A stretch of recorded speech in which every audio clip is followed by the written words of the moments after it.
Assalamualaikum warahmatullahi wabarakatuh. Baiklah, saya akan menjelaskan tentang sifat-sifat tercela. Yang pertama itu nafsu syahwat. Apa itu nafsu syahwat? Nafsu syahwat adalah menyenangi. Secara pengertiannya yang pertama itu nafsu. Nafsu itu adalah roh. Sedangkan syahwat itu adalah keinginan untuk mendapatkan yang lezat atau nikmat ataupun bisa disebut birahi. Dan secara bahasa artinya yaitu menyenangi atau menyukai sesuatu secara berlebihan dan akan berakibat fatal terhadap seseorang tersebut. Pengertiannya secara istilah yang pertama yaitu nafsu syahwat adalah kecondongan jiwa terhadap sesuatu yang disukainya sehingga keluar dari batas syariat. Dalilnya ini terdapat dan banyak terdapat dalam Al-Quran. Salah satunya itu dalam Quran surah An-Nisa ayat 27 yang mana artinya, dan Allah hendak menerima taubatmu sedang orang-orang yang mengikuti keinginannya menghendaki dan agar kamu berpaling sejauh-jauhnya dari kebenaran.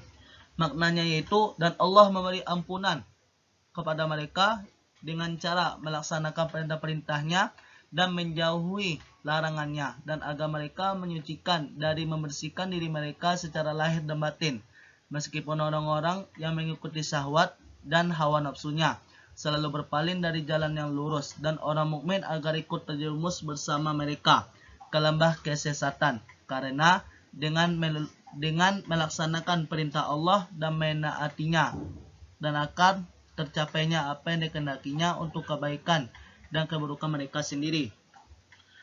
Materi yang selanjutnya yaitu ciri-ciri nafsu syahwat itu. Ciri-ciri yang saya ketahui itu yang pertama yaitu adalah dorongan. Seseorang yang memiliki nafsu syahwat itu dia pasti memiliki suatu dorongan yang bebas untuk mendapatkan sesuatu tersebut. Jika dorongan itu tidak ada, maka tidak akan terjadinya nafsu syahwat tersebut. Dan yang kedua yaitu kepuasan diri.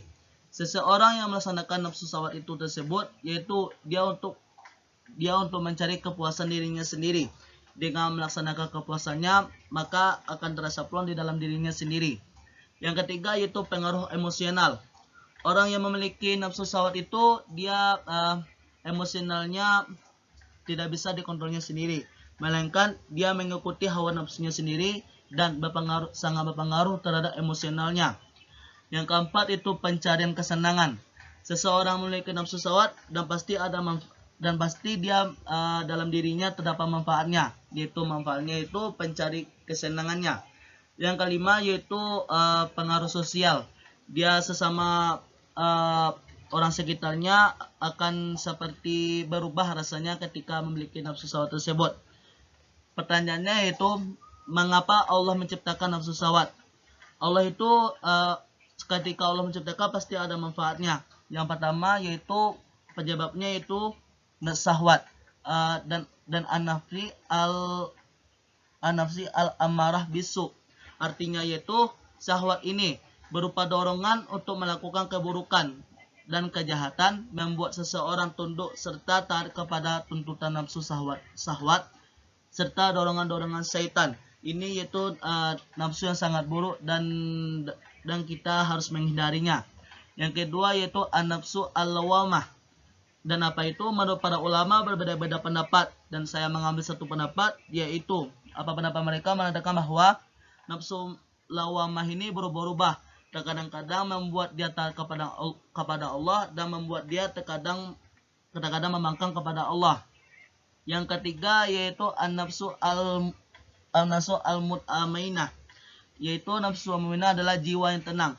Ini termasuk nafsu yang baik. Dia sering nafsu sekali memberikan hal-hal yang terbaik untuk dirinya sendiri dan kepada orang lain. Cara menghindarinya yaitu pertama mujahadah. Mujahadah itu berusaha sekuat mungkin untuk melawan dan menundukkan kehendak hawa nafsu. Yang kedua yaitu menempuh jalan riyadah. Apa itu menempuh jalan riyadah? Latihan dengan istiqomah menjalankan ibadah dan menundukkan keinginan nafsu syahwatnya. Yang ketiga yaitu berpuasa. Bagian dari manajemen nafsu karena dapat membunuh sifat buruk seperti keserakahan. Puasa dapat menimbulkan kesucian hati dan rasa syukur atas segala nikmat yang diberikan oleh Allah Subhanahu wa taala. Baiklah, kita akan masuk kepada materi yang kedua, yaitu licik. Licik ini adalah perilaku yang curang, tidak jujur dan manipulatif dengan tujuan untuk mendapatkan keuntungan pribadi atau mencapai tujuan mereka sendiri. Dalilnya terdapat dalam Quran surah Al-Mutaffifin ayat pertama, yang mana artinya celakalah orang-orang curang dalam menakar dan menimbang. Tafsirnya yaitu, dan azab besar bagi orang-orang yang curang dalam takaran dan timbangannya, yaitu orang-orang yang apabila mereka membeli dari manusia dengan takaran atau timbangan, mereka menakar atau menimbang secara penuh, tetapi manakala mereka menimbang untuk manusia, mereka mengurangi timbangan dan takarannya tersebut, dan Allah sangat benci kepada orang tersebut. Ciri-ciri licik. Ciri-ciri licik yang pertama tentu saja yaitu tidak jujur. Orang licik itu dia tidak akan pernah jujur kepada dirinya sendiri maupun kepada orang lain, dan termasuk licik kepada semua orang. Yang kedua yaitu manipulatif. Orang yang licik itu pandai membalikkan fakta, yang mana fakta sebenarnya dia bisa membalikannya kepada dirinya, dan dia bisa membalikan kepada orang lain. Yang ketiga yaitu tidak memperhatikan etika. Sungguh orang-orang yang licik ini dia tidak akan memperhatikan etikanya. Yang keempat yaitu egois. Orang yang licik itu senantiasa dia memiliki sifat yang sangat egois dalam kehidupannya sehari-hari. Cara menghindarinya yaitu pertama yaitu tentunya saja menjaga kejujuran. Seseorang yang jujur tidak akan mungkin licik dia dalam segala halnya. Yang kedua yaitu menjaga komitmen pada norma-norma, nilai-nilai norma, yaitu dia menjaga nilai-nilainya dalam norma-normanya, seperti dia norma kesopanan dia jaganya dalam kehidupan sehari-hari. Yang ketiga yaitu tingkatkan kecerdasan emosional. Orang yang merasa licik itu dia harus meningkatkan kecerdasannya.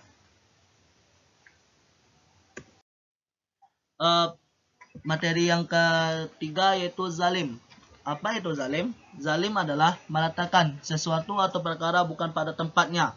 Orang selalu berzalim ini sering disebut dengan sebutan zalimin.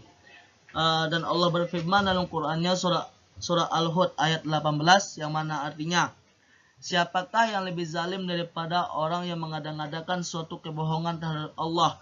Mereka itu akan dihadapkan kepada Tuhan mereka, dan para selanjutnya berkata, orang-orang inilah yang berbohong terhadap Tuhan mereka. Karenanya laknat Allah ditimpakan kepada orang-orang yang zalim. Maksud ayatnya tersebut yaitu, dan tidak ada orang lebih zalim dari orang yang mengada-ngadakan kedustaan atas nama Allah. Mereka itu akan dihadapkan di depan Tuhan mereka pada hari kiamat untuk memperhitungkan perbuatan-perbuatan mereka, dan para saksi dari kalangan malaikat dan nabi-nabi serta lainnya akan berkata, mereka itulah orang-orang yang berdusta atas nama Tuhan mereka di dunia. Sungguh Allah telah memurkai mereka dan melaknat mereka dengan laknat yang tiada putus-putus, sebab tindakan kezaliman telah menjadi karakter yang melekat pada diri sendiri. Orang yang zalim itu dia kezalimannya telah tertanam di dalam dirinya sendiri. Jadi sangatlah sulit untuk merubahnya. Ciri-cirinya yaitu orang yang zalim tentu saja melanggar hak orang lain. Orang yang zalim itu dia akan mengambil hak orang lain. Seperti misalnya contoh sembako yang seharusnya diberikan kepada orang yang layak, tetapi orang-orang tersebut mengambilnya untuk kebutuhan dirinya sendiri. Yang kedua yaitu tidak mengindahkan batasan. Orang-orang yang licik itu dia tidak akan mengindahkan batasan-batasan yang ada di dalam Islam. Yang ketiga yaitu mengabaikan kepentingan bersama. Dia lebih berkepentingan dengan kepentingannya sendiri. Dia lebih mengutamakan kepentingannya daripada kepentingan bersama. Termasuk dia memilih untuk kepentingan dia sendiri baru untuk kepentingan orang lain. Yang keempat yaitu tidak mematuhi prinsip keadilan. Orang yang licik itu dia tidak akan memiliki sifat-sifat keadilan di dalam dirinya. Cara menghindari sifat zalim. Yang pertama yaitu memiliki kesadaran yang tinggi. Kesadaran yang tinggi itu berupa dia merasa bersyukur kepada dirinya, dan merasa lebih dirinya dan lebih mengutamakan kepada orang lain. Yang kedua yaitu mengembangkan empati. Orang yang zalim itu memiliki sifat empati yang sangat kurang terhadap dirinya. Dia tidak memperhatikan sekitarnya, apakah di sekitarnya dan orang itu bisa dibantu dan ataupun tidak. Yang ketiga yaitu menghormati hak-hak orang lain. Orang yang zalim itu harus memiliki sifat yang mana? Sifatnya itu menghormati hak-hak orang lain dan tidak mengambil hak-hak tersebut dari orang lain. Dan yang keempat yaitu membangun hubungan sehat. Orang yang sudah terlanjur berbuat zalim itu dia harus membuat yaitu membangun hubungan yang sehat antar beragama dan antar negara. Yang keempat yaitu sifat diskriminasi. Apa itu sifat diskriminasi? Sifat diskriminasi adalah suatu perbuatan yang memperlakukan seseorang atau kelompok secara berbeda dan tidak adil atas dasar karakteristik dari seseorang atau kelompok tersebut. Misalnya kita berteman, semuanya di dalam kelas itu berteman. Dalam satu kelas itu ada salah seorang yang memiliki kekurangan. Misalnya contoh kekurangannya, misalnya dia semua kelas itu semuanya tinggi-tinggi, sedangkan dia sendiri yang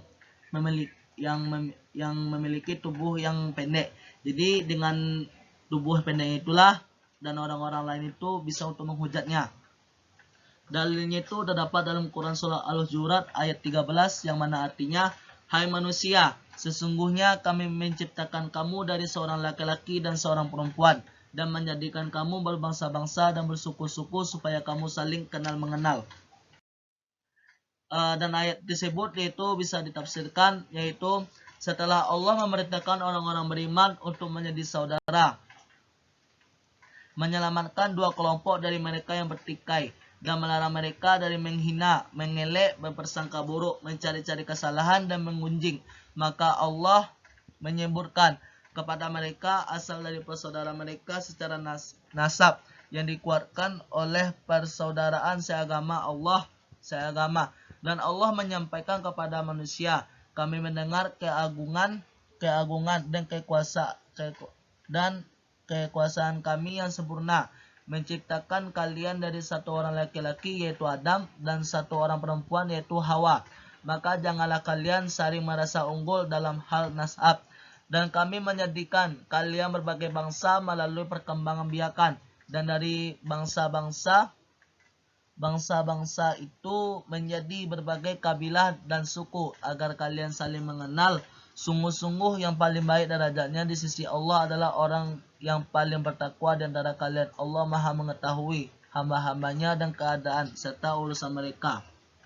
Ciri-ciri orang yang diskriminasi yaitu pertama yaitu perlakuan tidak adil. Orang yang memiliki sifat diskriminasi itu dia akan melihat orang lain itu dari fisiknya saja. Dia tidak melihat orang itu secara dalam. Jadi dia melihat orang itu dari fisiknya saja. Apabila fisiknya jelek, maka dia akan senang sekali untuk memperlakukan orang itu secara tidak adil.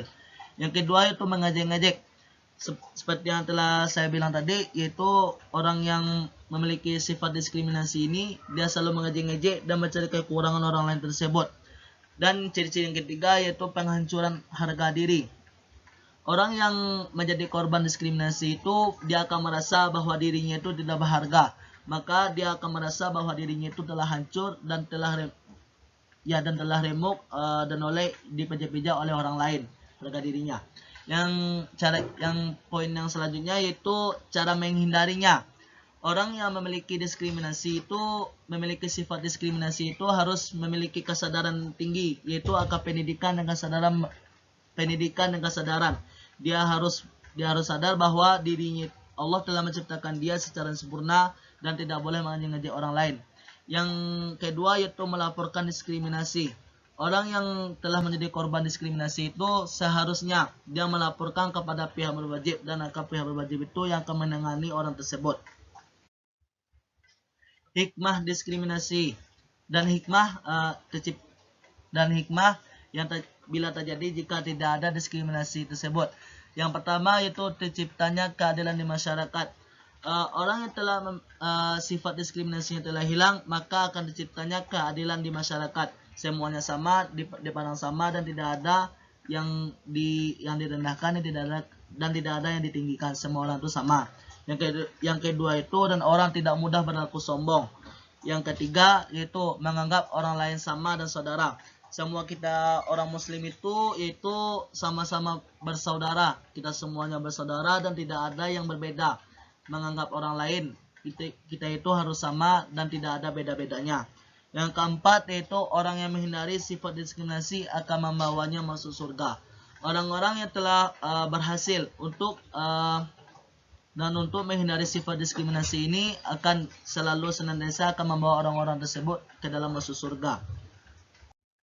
Sekian, terima kasih. Assalamualaikum warahmatullahi wabarakatuh.